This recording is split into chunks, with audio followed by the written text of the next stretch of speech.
আগামীতে টোটো গাড়ি রেজিস্ট্রেশন না হলে আপনাদেরকে রাস্তায় চলাচল করতে দেওয়া হবে না, এই নিয়ে কি বলবেন? প্রথমত আমি বলতে চাই যে চলাচল যেহেতু সরকার করতে দেবে না বলছে, নাম্বার প্লেট করতে হবে। তো আমরা সরকার, মুখ্যমন্ত্রী এবং আমাদের প্রধানমন্ত্রী আছেন নরেন্দ্র মোদী এবং মুখ্যমন্ত্রী মমতা বন্দ্যোপাধ্যায়ের কাছে আমাদের বিশেষ আবেদন যে আপনারা আগে আমাদের এই কাবিলপুরের যে রাস্তা বেহাল দশা, প্রতিনিয়ত যে ক্ষতি হচ্ছে আমাদের, তো আমরা ট্যাক্স দিতে রাজি আছি। অতএব যদি রাস্তা না হয় তো আমরা এই ট্যাক্সের এই যে ব্যাপারটা আমরা এটা মানতে পারছি না। অতএব আমাদের যে ক্ষতি হচ্ছে সে ক্ষতি ওনাদেরকে দিতে হবে যদি ওনারা রাস্তা না ঠিক করে দিচ্ছেন। যদি রাস্তা ঠিক করে না দেয় আর যদি আমাদের এই গরিব মানুষের গাড়ি যদি হয়তো জঙ্গিপুর বা সাগরদিঘি বা কোনো বড় লালগোলা যেতে গিয়ে হয়তো যদি ধরে নেয়, তাহলে এই দায় কিন্তু সরকারের প্রতিপক্ষই হবে।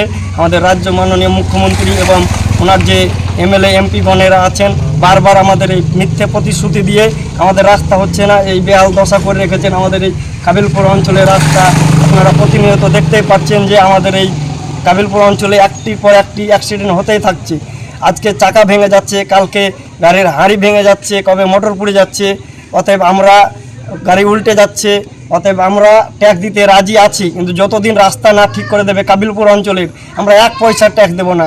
আর যদি গাড়ি ধরে নেয় এমএলএ এমপিকে এর দায় নিতে হবে। আমাদের মাননীয় মুখ্যমন্ত্রী বন্দ্যোপাধ্যায় এবং অভিষেক ব্যানার্জিকে এর দায় নিতে হবে।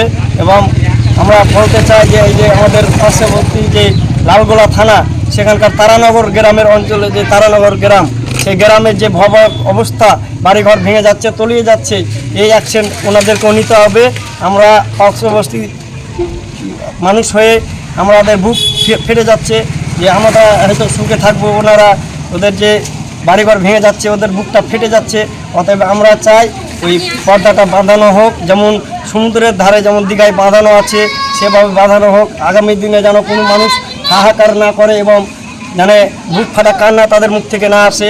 এই বিষয় নিয়ে এই নিয়ে আমার বড় একটা আক্ষেপ। আমি এটা মাননীয় মুখ্যমন্ত্রীকে বলতে চাই, আপনারা এই ভুলগুলো শুধরে তাড়াতাড়ি কাজের অ্যাকশন নেন। এটি আমার বক্তব্য আমি শেষ করলাম। আপনার নাম? আমার নাম আসমাউল আলম, বাড়ি কোয়ালপাড়া, কাবিলপুর, পোস্ট অফিস কাবিলপুর, থানা সাগরদিঘি, জেলা মুর্শিদাবাদ।